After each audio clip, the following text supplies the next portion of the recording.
Assalamualaikum warahmatullahi wabarakatuh. Perkenalkan, nama saya Rosameti Lina Tafanae, NPMP 246-249 dengan program studi Ekonomi Perbankan Syariah. Baik, di sini saya akan menjelaskan tentang manajemen risiko pasar. Untuk memenuhi pratugas dengan mata kuliah Manajemen Risiko Perbankan, dosen pengampun Pak Didin Hendrawan SE. Di sini yang pertama sekali saya akan menjelaskan tentang definisi risiko pasar.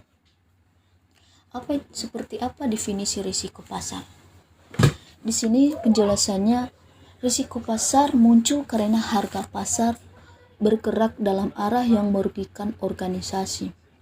Misal suatu perusahaan mempunyai portofolio sekuritas saham yang dibeli dengan harga 1 miliar. Misalkan harga saham jatuh sehingga nilai pasar saham tersebut turun menjadi 800 juta. Perusahaan tersebut mengalami kerugian karena nilai portofolio sahamnya turun sebesar 200 juta. Kerugian tersebut disebabkan karena harga saham bergerak ke arah yang kurang menguntungkan atau dalam hal turun. Selanjutnya, risiko pasar. Apa itu risiko pasar? Risiko pasar merupakan kondisi yang dialami oleh seluruh perusahaan, yang disebabkan oleh perusahaan, kondisi dan situasi pasar di luar dari kendali perusahaan.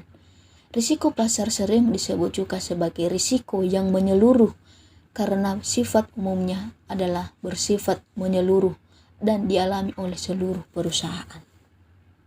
Lanjut, di sini ada bentuk-bentuk risiko pasar. Secara umum, ada dua bentuk risiko pasar, yaitu general market risk atau risiko pasar secara umum. General market risk ini dialami oleh seluruh perusahaan yang disebabkan oleh suatu kebijakan yang dilakukan oleh oleh lembaga terkait yang mana kebijakan tersebut mampu memberi pengaruh bagi seluruh sektor bisnis. 2. Specific market risk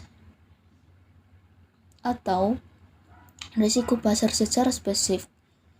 Specific market risk adalah suatu bentuk risiko yang hanya dialami secara khusus pada satu sektor atau sebagian bisnis saja tanpa bersifat menyeluruh. Selanjutnya, faktor yang mempengaruhi terjadinya gejolak harga di pasar.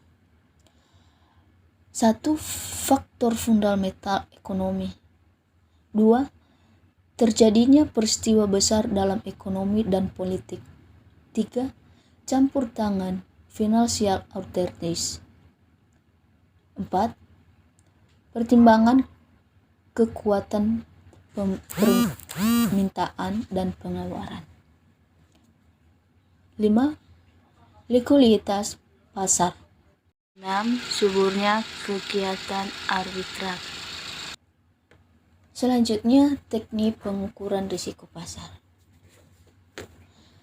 Deviasi standar. Jika kita membicarakan distribusi normal, kita hanya memerlukan dua parameter, yaitu nilai rata-rata atau disebut juga sebagai nilai yang diharapkan, dan deviasi standarnya. Dengan dua parameter tersebut kita bisa melakukan banyak hal seperti perhitungan probabilitas nilai tertentu. Baik, itu saja dulu penjelasan dari manajemen risiko pasar. Bila ada kekurangan ataupun kelebihan, saya mohon maaf. Atas perhatian saya ucapkan terima kasih. Akhir kata saya ucapkan Assalamualaikum warahmatullahi wabarakatuh.